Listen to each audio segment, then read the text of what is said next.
Hi hello welcome to 6 TV. T20 world cup 2024లో knockout దశకు చేరకుండానే నిష్క్రమించిన దాయాది దేశం పాకిస్తాన్ కు ఒక ఓదార్పు విజయం దక్కింది. ఆదివారం ఐర్లాండ్ తో జరిగిన మ్యాచ్ లో పాక్ 3 వికెట్ల తేడాతో గెలిచింది. ఐర్లాండ్ నిర్దేశించిన 107 పరుగుల లక్ష్యాన్ని పాక్ 7 వికెట్లు కోల్పోయి 18.5 ఓవర్లలో ఛేదించింది. టార్గెట్ సేజింగ్ లో ఆ జట్టు కెప్టెన్ బాబర్ అజాం కీలక పాత్ర పోషించారు. చివరి వరకు క్రీజ్ లో ఉన్న బాబర్ అజాం 34 బంతుల్లో 32 పరుగులు చేశారు. ఒక పక్క వికెట్లు పడుతున్నా తాను మాత్రం చక్కగా ఆడి పరుగులు రాబట్టారు. ఈ క్రమంలో భారత మాజీ దిగ్గజం ఎంఎస్ ధోని రికార్డును బాబర్ అజాం బద్దలు కొట్టాడు. T20 ప్రపంచ కప్లలో అత్యధిక పరుగులు చేసిన కెప్టెన్ గా ఎంఎస్ ధోని రికార్డును బాబర్ బద్దలు కొట్టాడు.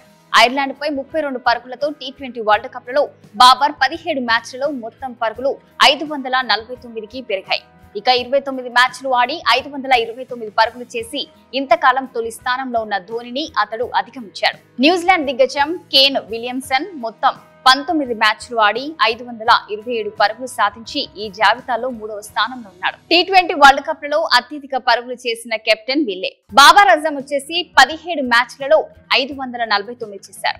ఇక ఎంఎస్ ధోని విషయానికి వస్తే 29 మ్యాచ్లలో 529 చేశారు. ఇక కేన్ విలియమ్సన్ చూసుకున్నట్లయితే 19 మ్యాచ్లలో 527. మహేలా జయవర్ధన్ చూసుకున్నట్లయితే 11 మ్యాచ్లలో 360 రన్స్ చేశారు. ఇక గ్రేమ్ స్మిత్ చూసుకున్నట్లయితే 16 మ్యాచ్లలో 352 రన్స్ అయితే చేయడం జరిగింది. మరో అప్డేట్ తో మళ్ళీ కలుద్దాం. చూస్తూనే ఉండండి 6 టీవీ.